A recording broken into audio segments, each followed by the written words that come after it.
Welcome to the Worst of the Riot podcast. Coming up, why one woman has decided to leave her fortune to her pets instead of her kids.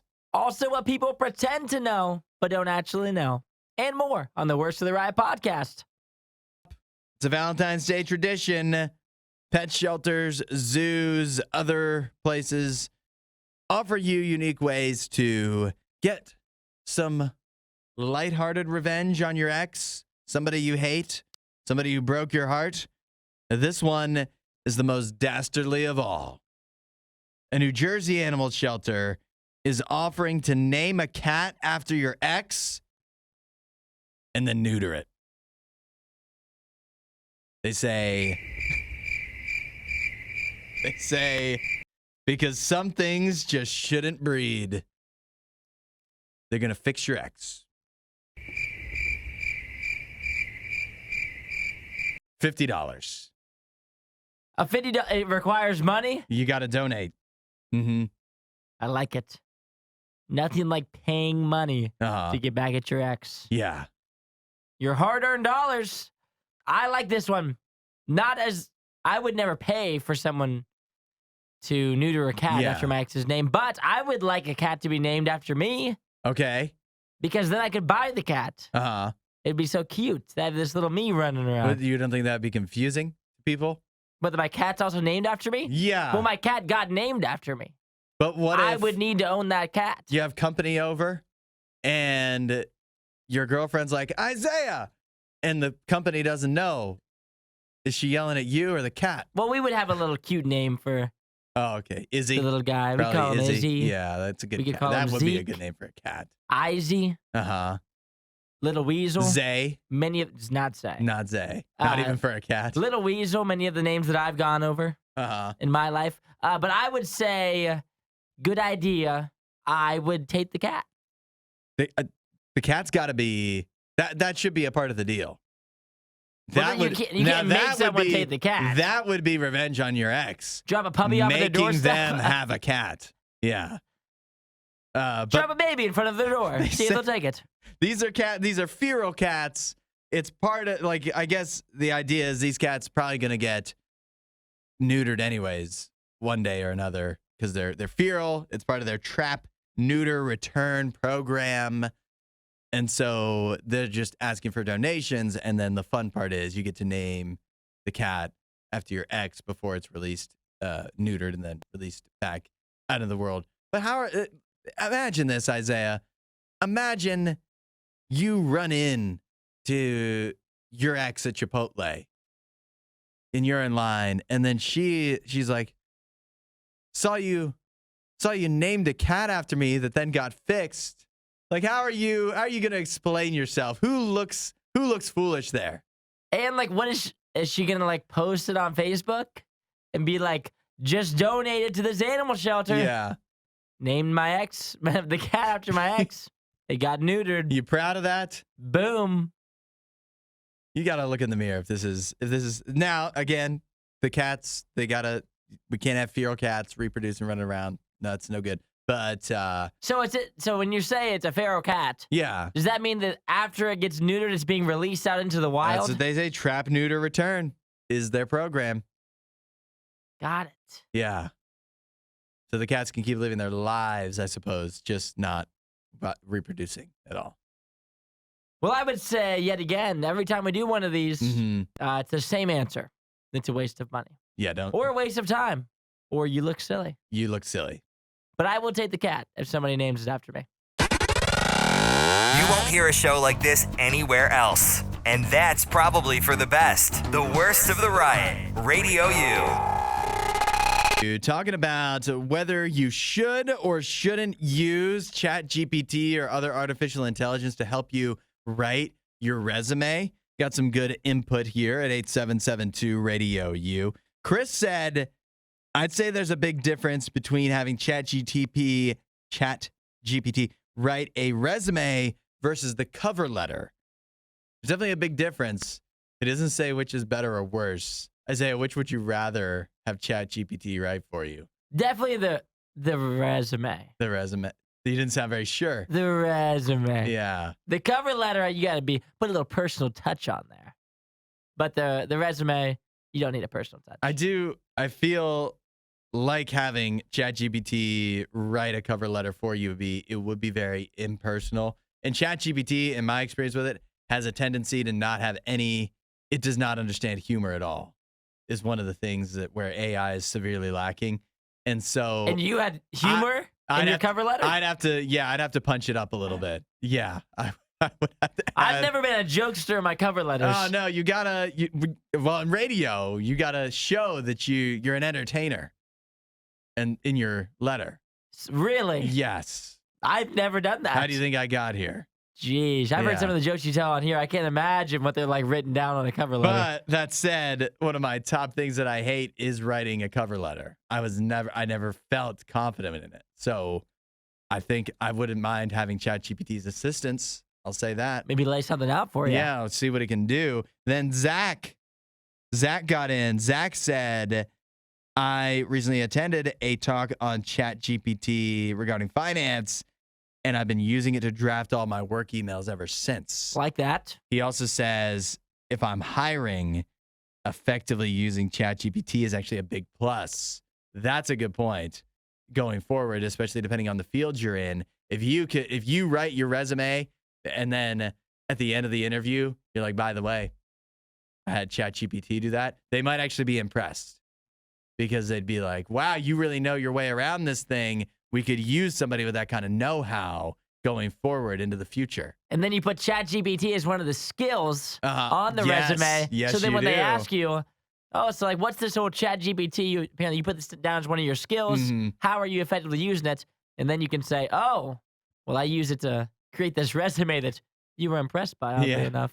They got me in here today. Yeah. So why stop there? Put ChatGPT as a reference too. Yes.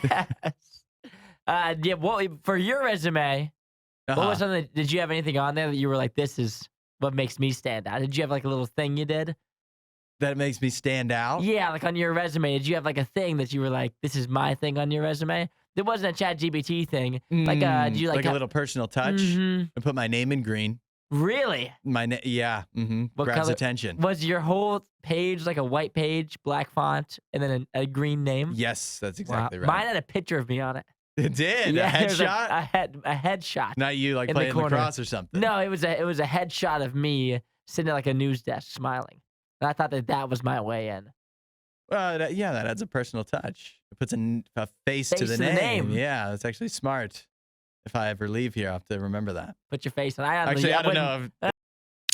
Add a little Riot to your Instagram feed. Follow @RadioU Official. The Riot. Radio U. Question for everyone here. In fact, this is the kind of question that calls for the Riot hotline.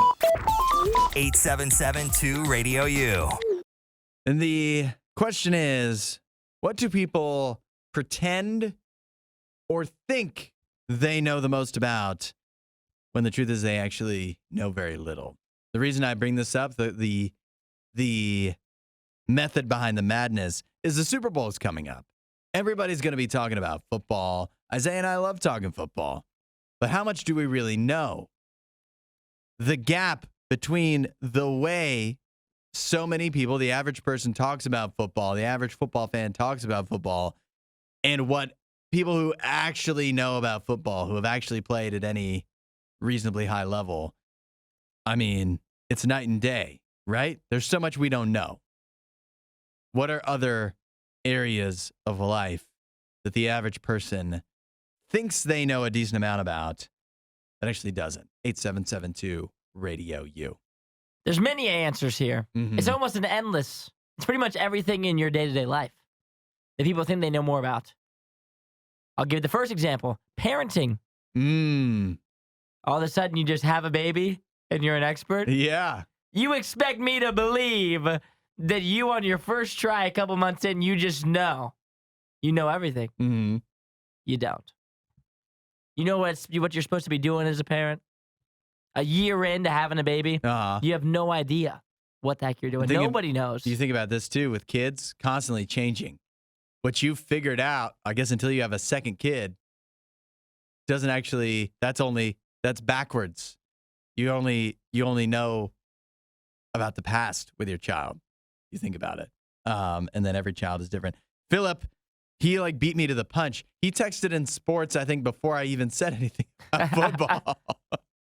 But it is true. It is true. And I admit this. I talk about football like I could be coaching. I don't know. But I sure do feel like it. 8772 Radio U. Chime in. What is something that people either pretend to know a lot about, or even more fun would be? What is something that people think they know a lot about, and they actually don't? 8772 Radio U. We'll see what people are texting in. Nobody does it better. The Riot Radio U. Things that people think they know a lot about. They think they know more than the average person, or at least enough to get by. And the truth is, we don't know. 8772 Radio U. D texted in. D says education.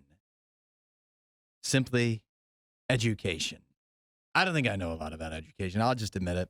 That one I know. I know that I don't know. And a man who knows what he doesn't know knows a lot.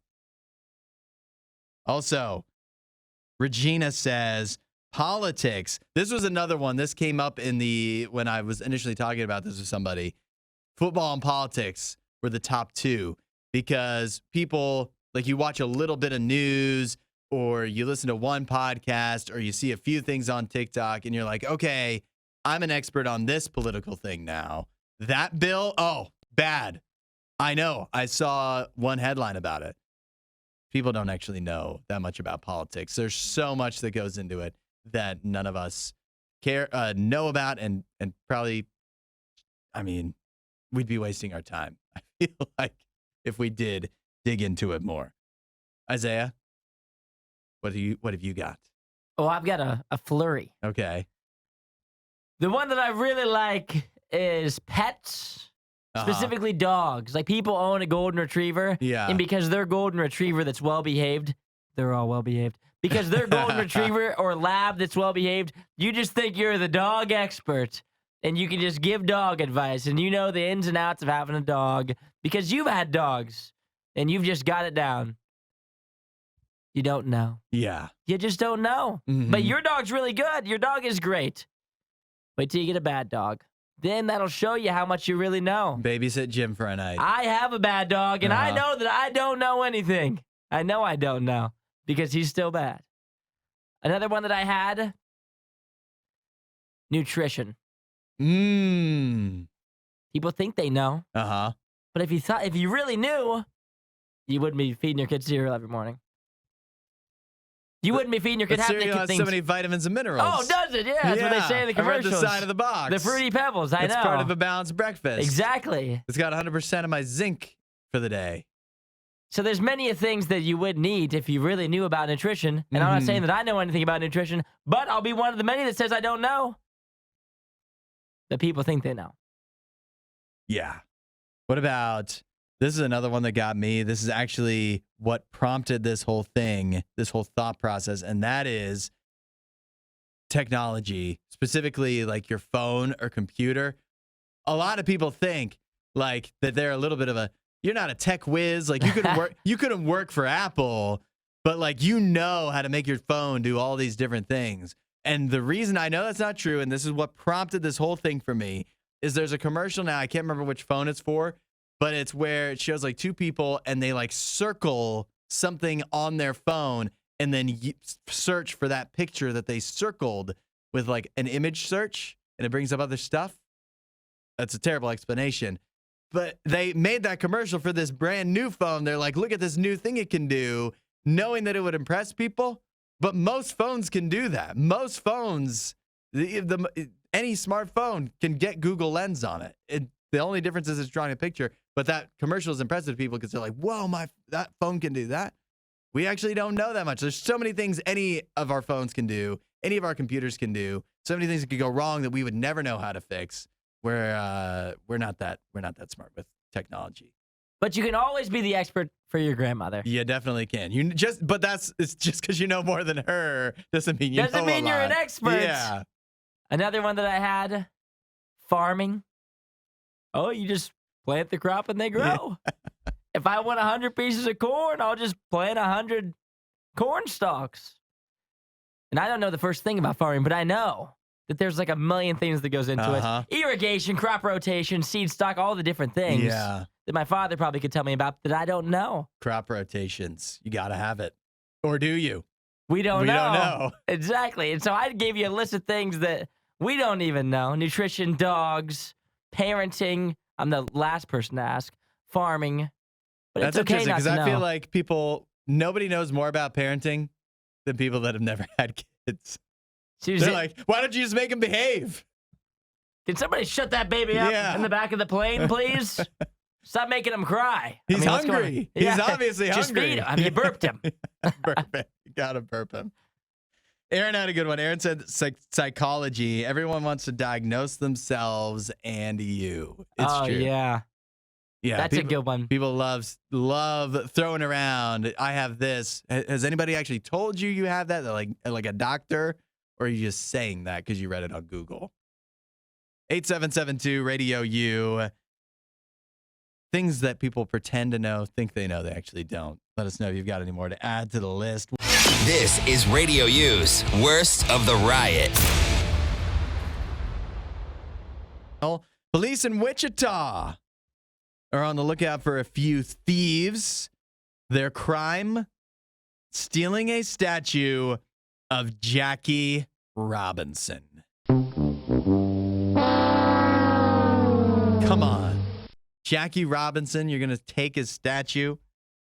The statue that was put up at McAdams Park in 2021 was stolen around midnight on Wednesday. They say the theft, the cost of the damages estimated to be about $75,000. The people who stole it cut the statue like just above the feet of Jackie Robinson. And so just his feet are left standing there. The rest of the statue gone. They're trying to figure out who did it. In the video, you clearly can't see. There's a full video of it. Mm-hmm. Hood's up. They made quick work of that statue. Got it out of there. What are you stealing that for? What do you do with it? Where are you taking that? My hope, this is my hope. I hope it's a big Jackie Robinson fan. And they've seen that statue and they've loved it ever since it was put up. And they're like, I got to add this to my man cave or something. That's my hope. I hope they didn't take this statue of an American icon and what are you, melting it down? You selling it for scrap or something? Also, a $2,500 reward is being offered for tips that lead to the arrest of the suspects in the case, as well as a $5,000 reward for the person who brings the statue back. How many people do you think call whenever there's a reward up for things like this? Yeah. That have absolutely no valuable information that are trying to get that $2,500 reward? Yeah. That is a great question because I've always thought about it. Anytime you see a story like this, if it's anywhere where I might be able to, because the tips are anonymous. I guess they can't be anonymous if you want money. That's how they give it to you. Like you could give a tip. I could just be like, I call him up. Yeah, I saw one of the guys that was stealing the statue. He was short, real short. $2,500, please. I'll take my reward. Yeah. Yeah. You know there's people that do that every single time. There has to be. There's probably police, like obviously the police are the ones that you call that answer. You know the police answer phone calls and immediately recognize the voice of the person who calls every single time anything happens that they offer a reward for. And they're like, oh my goodness, it's Johnny. Yep. This is not valuable. They're like saying that they're writing things down, but they're not. Oh, I got it all every down time. here. Somehow Alice witnesses every crime in town. Every unsolved crime. She's always there, but never has any concrete information on it. If this turns out to be worth anything, we'll go ahead and get you that check. Yeah. We're not getting you that check. Not a bad line of work to get into, though. Yeah, it's a good just line. calling the police. It's just crazy. Jackie Robinson, why are you stealing a statue of him? Think about, you know what's crazy? I don't think we appreciate how Jackie Robinson. We can't do it. Because think about it. What would be the closest thing to Jackie Robinson now? If a woman played in any, like, Major League Baseball or the NFL. And think about it. That would be tough. The woman would catch a lot of strays from people who are just haters all along the way. But The difference is women and men get along now. That is the big difference. No one would be threatening to kill her. Yeah. It'd be like casual derision. It wouldn't be, I hate you. You shouldn't be playing. I want you to die. While she's just slamming home runs. Yeah, that's right. Dominating. It's just beating your favorite team. Jackie Robinson did was crazy. He's a hero. Don't steal his statue. Oh, hi there. This worst of the riot. Crank that up. Radio U. Family drama for you here. A Shanghai woman has made international news because she has decided to amend her will. She has decided to cut her 3 children out of her will and instead leave $2.8 million to her pets.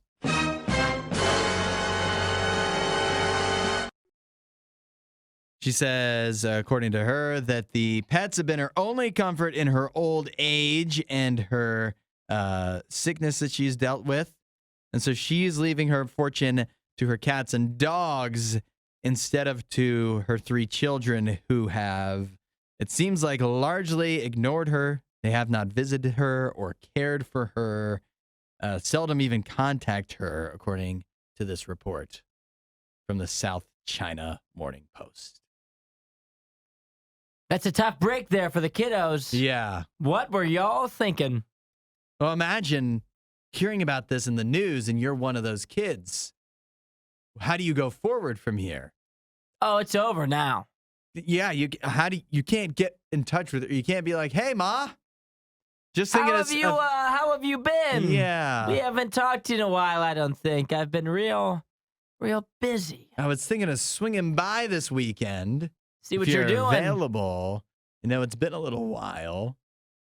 Yeah, you can't do that because this is in the news now. She's going to know. And I do tend to think too, and this is sad, but the kids, they know she's a millionaire, right? You can't not know your mom's a millionaire. You never know. Sometimes maybe she doesn't know. Yeah, maybe not. If they never talk to her, they might not know. They don't know a thing about her, apparently. Yeah. And now they're paying the price. And now you have to ask, what are these cats and dogs? What are they going to be doing with this money? Apparently, she is donating it after she passed away to a local veterinary clinic. It's supposed to care for her kitties and pups and any offspring that they have. Wow. So are none of her pets neutered? Must not be. I guess not. Not all of them anyways, it sounds like.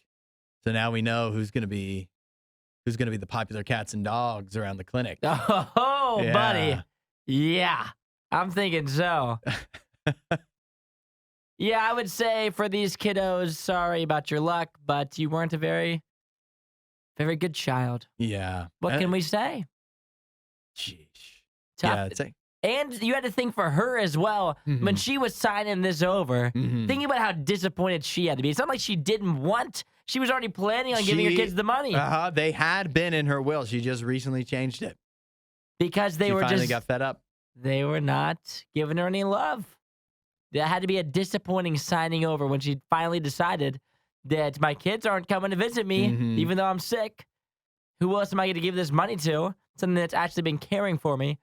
My pets. Something that has no choice but to care for me. Think about this, too. 3 kids she's got. Not one of them was like, well, Mom might even be a little tough to get along with, and I've got my own things going on, but $2.8 million. Not one of them. And you got to think, too, like in my mind, this is the hardest lesson to learn of all time. Like, it's not like you don't get a second chance at this. You only have one mom. Yep. It's a hard lesson. It is. To learn. There's some regrets that come with anyone who passes away. You're like, man, I wish I would have seen them more. Spend more time with them. And not only are these kids one day going to probably have those regrets, man, I wish I would have spent more time with Mom. They're also going to think, and I could have had $2.8 million. I wanted a war. Well, it's too late. Yeah. You lost your chance. Thanks for watching the worst of the riot. Since you made it this far, you might as well like, subscribe, and check out riot.radiou.com for even more riot.